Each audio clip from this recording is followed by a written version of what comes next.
Hai, bagaimana kabar kalian? Semoga baik-baik saja ya.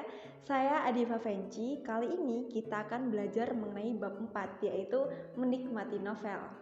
Nah, di bab sebelumnya kita sudah belajar mengenai novel sejarah. Kenapa sih kita harus belajar novel sejarah terlebih dahulu ketimbang menikmati novel?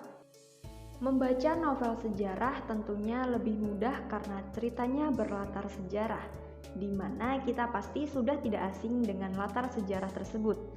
Dengan demikian, kita sudah mengenal novel sejarah yang ceritanya juga sudah dikenali. Nah, tahap selanjutnya kita akan menikmati novel lebih luas karena novelnya lebih umum. Sebelumnya, kita harus paham dulu nih, apa sih novel itu?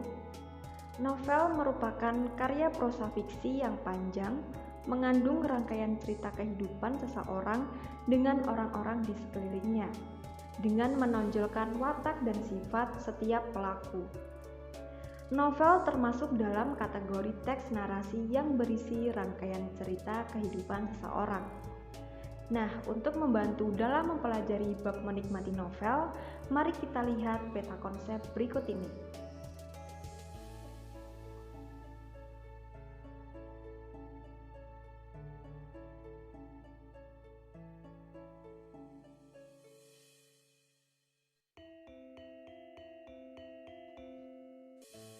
Dalam novel terdapat unsur intrinsik dan unsur ekstrinsik. Nah, kali ini kita akan membahas tentang unsur intrinsik dalam novel yang terdiri atas satu tokoh, yang kedua novel atau plot, kemudian yang ketiga adalah latar, yang keempat sudut pandang. Nah, kita mulai dari tokoh. Tokoh adalah para pelaku yang terdapat dalam cerita. Tokoh dibedakan menjadi tiga, yaitu protagonis. Protagonis adalah tokoh yang disukai para pembaca karena sifatnya yang biasanya heroik, baik, dan penyelamat. Kemudian ada juga antagonis, yaitu peran yang tidak disukai pembaca karena sifatnya biasanya jahat dan pengecut. Kemudian tritagonis, yaitu pemeran figuran. Yang kedua, alur atau plot.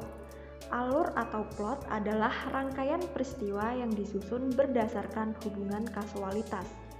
Di dalam alur dan plot ini terkandung peristiwa, yaitu merupakan peralihan dari satu situasi kepada situasi yang lain.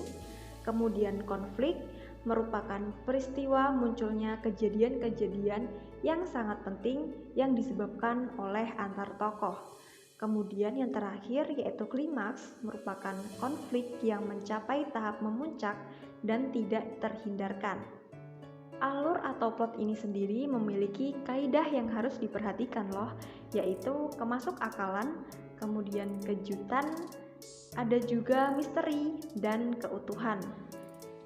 Yang ketiga yaitu latar, merupakan gambaran yang digunakan untuk menempatkan peristiwa di dalam suatu penceritaan fiksi. Latar atau setting ini dibedakan menjadi tiga macam, yaitu latar tempat, latar waktu, dan latar sosial. Kemudian yang keempat, sudut pandang. Sudut pandang merupakan memasalahkan siapa yang bercerita. Maksudnya, pencerita akan menempatkan tokoh melalui berbagai cara pandangan dalam menampilkan tokoh melalui berbagai cara atau pandangan dalam menampilkan tokoh, laku, latar, dan peristiwa untuk menata cerita fiksi kepada pembaca.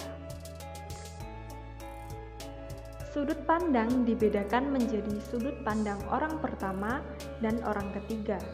Sudut pandang pertama biasanya tokoh digambarkan dengan kata aku. Sementara sudut pandang orang ketiga biasanya digambarkan dengan kata dia atau ia. Kemudian yang kelima yaitu tema. Merupakan pokok pikiran atau dasar sebuah cerita yang memiliki kaitan dengan makna kehidupan.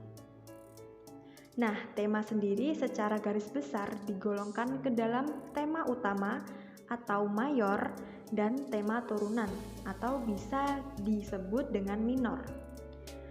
Tema mayor ini merupakan pokok cerita bermakna yang menjadi fondasi utama penceritaan. Sedangkan tema turunan atau minor menjadi tema yang berfungsi menjadi penguat fondasi utama.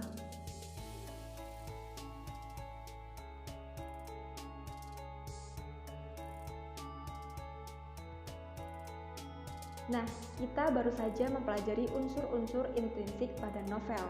Untuk menambah pemahaman kalian, teman-teman dapat membaca novel yang menarik bagi kalian. Kemudian, teman-teman dapat berlatih untuk menafsirkan pandangan pengarang terhadap kehidupan, menganalisis isi dan kebenaran novel, kemudian menyajikan hasil interpretasi pandangan pengarang. Nah, mungkin sekian pembelajaran bab 4 kita kali ini. Jangan lupa untuk terus membaca buku karena membaca buku adalah jendela dunia. Sampai jumpa di lain waktu. Dah.